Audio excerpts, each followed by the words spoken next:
Hey everyone.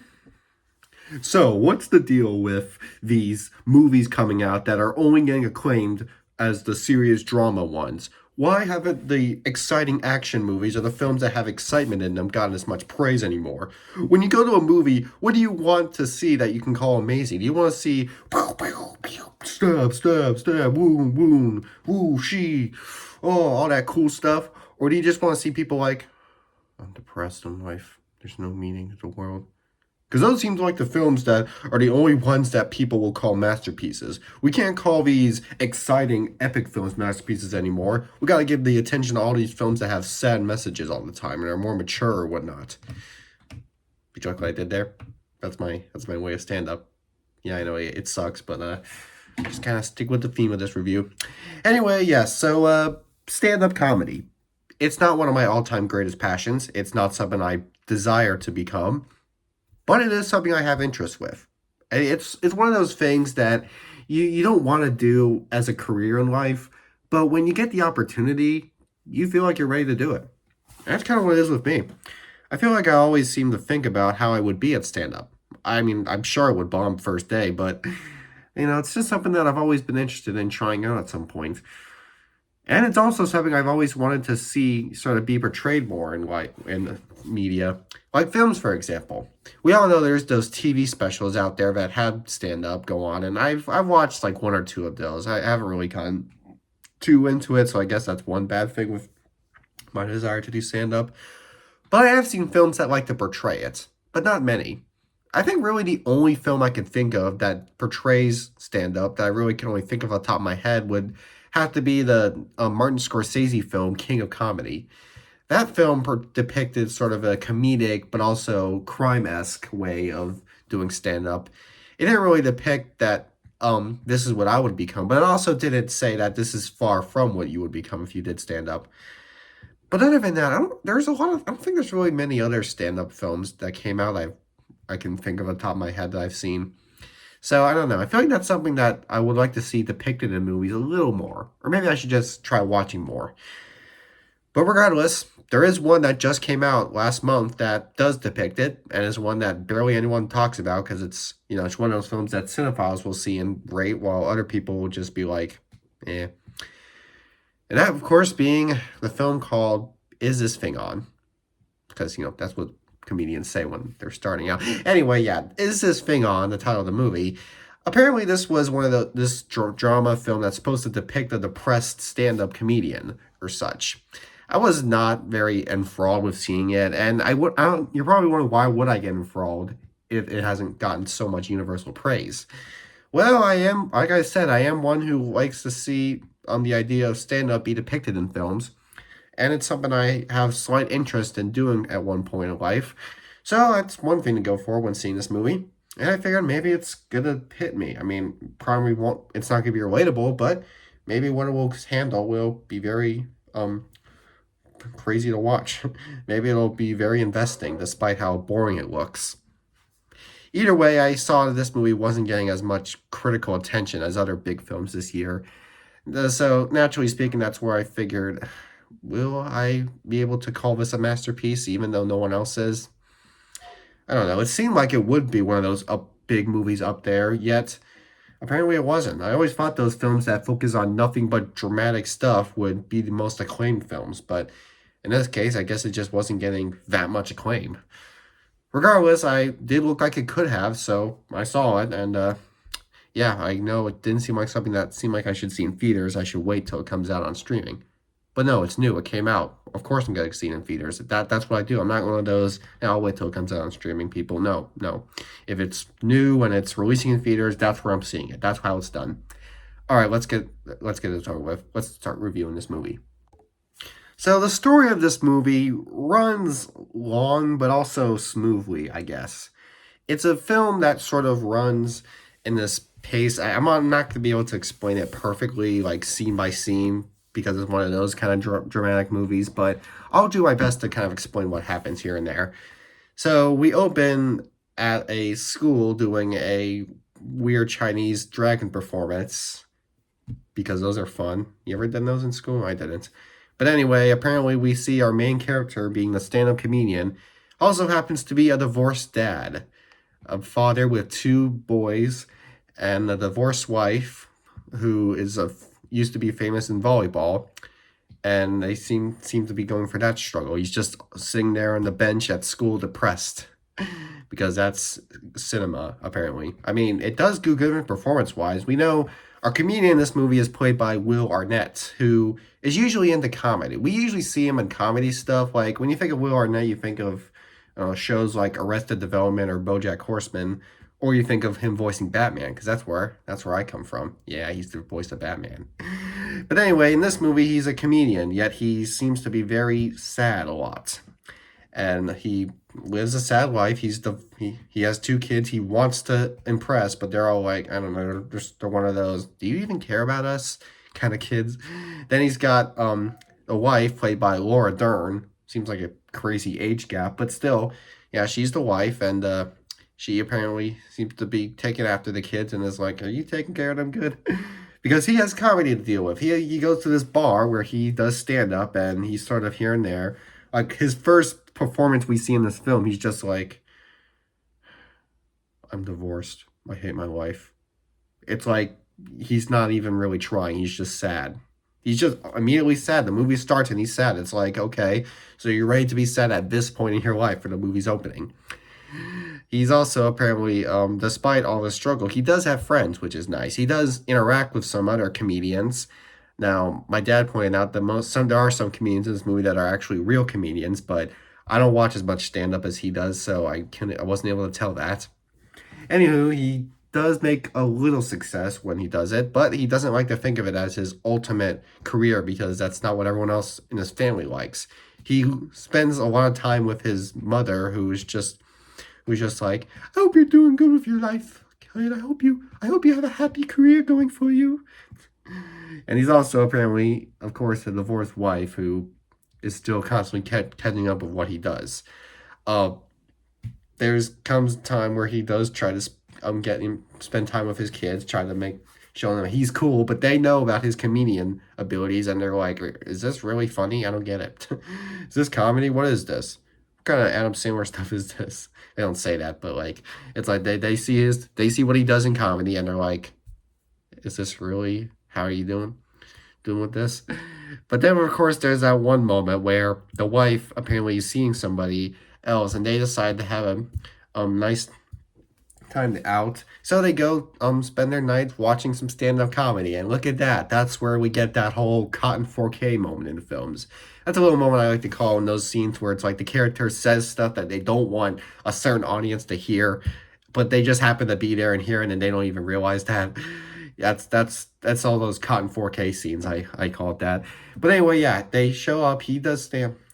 That's of course the night Will Arnett is doing his stand up, and of course that happens to be the night where he's all energetic and happy, and he's like, "I just had sex with someone." He literally just says that on the mic, so it's literally just him saying, "Hey, I'm about to tell you a ton of stuff that my ex-wife does not need to know about. So if she's here right now, I'm screwed." It's that's kind of basically what it is. They have that argument, the whole argument situation, and after that, from there forward, it's just dramatic conversations. I hate to admit it, but after that point, the rest of the movie kind of just focuses on them having dramatic conversations, Will Arnett being all sad and whatnot, them trying to talk or whatever. And it gets to the point where gonna be honest, I slightly, very slightly, almost fell asleep. I didn't. No, I stayed awake, but I was close to falling asleep because it was quiet. There was a lot of quiet tension. They were pretty much trying to bring all the drama into themselves. They were all sad. Will Arnett's going through more depressed stuff, and his wife is just too much for him to ignore or whatever. All I can remember and perfectly after all this stuff is how the movie ends. It's kind of a overly happy ending in a way. It ends with Will finally coming to terms that he's ready to get more into with his kids. So he goes see his kids perform another performance at school, and that's where him and his ex-wife actually start becoming very. That's where they actually start getting happy with each other. That's not exactly where the movie is saying these two will get back together. No, it's more so it's them, I guess, kind of working out the differences, still working nicely as friends or whatever. It's supposed to be this big happy moment where they're out dancing to the kids performing a David Bowie song because kids in this generation love David Bowie. I hope they do. Anyway, and yeah, that's where the movie ends. It's a good story, I guess, emotionally wise. I didn't cry in it, and like I said, I did almost fall asleep at that point. But at the same time, the performances do sell a lot of the scenes, so I guess I can't be mad at the plot if I'm able to take it seriously. I'm not able to follow along with it perfectly, but the struggles these characters go through and how these characters feel are shown in this movie. Like when they're upset, they look upset. Like Will Arnett looks like he really is upset. Like he's sad that his comedy doesn't hit when he used to be part of Lego or something. I don't know. But yeah, he really does sell his performance, and the other actors do great too. Like Laura Dern has a good depth of her character. We also got this appearance by Bradley Cooper playing his friend. It's not an appearance, he's one of the main cast. He's the director of this movie, Bradley Cooper. He's the director of this film, but he also plays one of Will Arnett's bearded friends. He has a beard now. It's a giant beard, I'll be honest. But anyway, yeah, he doesn't get as much screen time as Will, but his performance works fine too. So even if the story can be slow at times, at least it's easy to take seriously. And I'll give it that credit. It may not be the most profound, it may not be like the most simple and energetic story, but at least it's serious. So we already talked about how serious this movie is. How about how funny this movie is? What does this movie do with its comedy? It uses it for all of the moments where he's doing stand-up. That's where the comedy comes in. There are scenes, yes, in this movie where they do have funny dialogue, I guess, in some scenes, but it's realistic dialogue. It's no different than every other film that you see that does that kind of stuff. Every movie nowadays throws in comedy, even if it's not a comedy. But it mostly just comes from silly dialogue. Like of course, there's moments where the kids are learning about his comedic skills, and they're like, "How are you a comedian? This isn't funny." And that's I guess I kind of got to laugh at one tiny bit, but not a big one. This movie does not have any of that huge comedy stuff in it. It's funny to imagine Martin Scorsese's The King of Comedy is really dramatic and arguably even more serious. But it's also funnier. I guess it has to do with the fact that they create silly situations to work with. And I think it has more so to do with situations in the movie rather than just 24/7 random dialogue. Because that's kind of where all the comedy in this movie comes from. The only best way you can look at this movie as a comedy is knowing that it's a film about a stand-up comedian. That's probably where the comedy aspect was meant in. But that's kind of it. So, truth be told, it's not bad. I mean, his stand-up bits are good. He's no Eddie Murphy or George Carlin, but he's still a good, for a small stand. He's not obviously meant to be one of those big stand-up comedians, but he is he is a pretty good small one, I guess. So I'll say that, even if the comedy doesn't work in this movie as calling this film a full-on comedy, like other comedies I'm a huge fan of, at least there is comedy there. And that is, there are a lot of scenes where he's trying to do stand-up, so you will get stand-up comedy scenes. I guess is probably the best way to look at this movie comedy-wise. Will you get enough scenes where he's doing stand-up? You will. Okay, that's the good thing to point out. You will get enough of those scenes. Now, just throw that away. Now, what about the movie's drama that I kind of already butched about? The drama is what sells this movie. It did not make me cry, nor did it make me feel for the character. Okay, it did. I mean, like, nor did it make me relate to him. I don't relate to him. A lot of the situations are nowhere similar to mine. I was able to feel his depression and his sense of being upset. And like I said, it has to do with how serious these performances were. They really did not have to take the performances this seriously. This movie really fell under the radar this last month, and yet the performances are just so good in my opinion. I feel like they're just so underrated. There's obviously probably not going to be any Oscar nominations for this movie because it's under the radar. It's not really one of those films people have been talking about. But the performances are actually really good to me. So it at least deserves a nomination for Best Actor in a leading role or Best Supporting Actor or Actress even. But I know it's not going to get that. It kind of bothers me because they really were good in this movie. The performances really shine the best. That's probably the best way to look at the drama. I guess even though there's not really any other aspects to the drama I can really praise, the idea of how these characters talk, like what they say, how they look, what their mood swings, those were really great in this movie. While I'm not inspiring of becoming a comedian, I am aspiring of becoming an actor, maybe. That's part of my dilemma. And I think this movie was a good watch for me because we really do see some great acting shine here. This is not a documentary, nor is it a full-on biopic. I mean, it kind of is. I did hear this is sort of based loosely on the true story, but for the most part, it's Will Arnett and Laura Dern and a couple of other actors playing characters, and they did a damn great job doing that. Okay, there's not a lot of comedy, but there is a lot of emotion, and all of it is centered really nicely with their mood swings here. So I'll just say that the drama is what sells this movie. However, it doesn't make this movie a masterpiece. Obviously, not really surprising. Is This Thing On is not really up there as one of the best movies of the year. I can kind of see why it fell under the radar. There was a lot coming out last month. This movie didn't really do a lot to come off as exciting and fun. It's just mostly conversations. It runs slow at times. The comedy is only just in the sake of this being a movie about a stand-up comedian. So yeah, because of the slow story, lack of comedy I kind of was hoping for, I gotta give this movie just a 7. Which is pretty good in my sense. I mean, I give a lot of movies 7 out of 10 and I call them good. I just don't think I can say this is one of the best movies of last year. We're already in the new year and I'm still talking about movies from 2025. But keep in mind, my dog's going for my trash again. What are you doing there, Johnny? Keep in mind that hopefully this is definitely should be possible. It's definitely be sure that the next review I'll be doing will be of a movie that came out this year. This should be the last movie I'm reviewing that came out in 2025.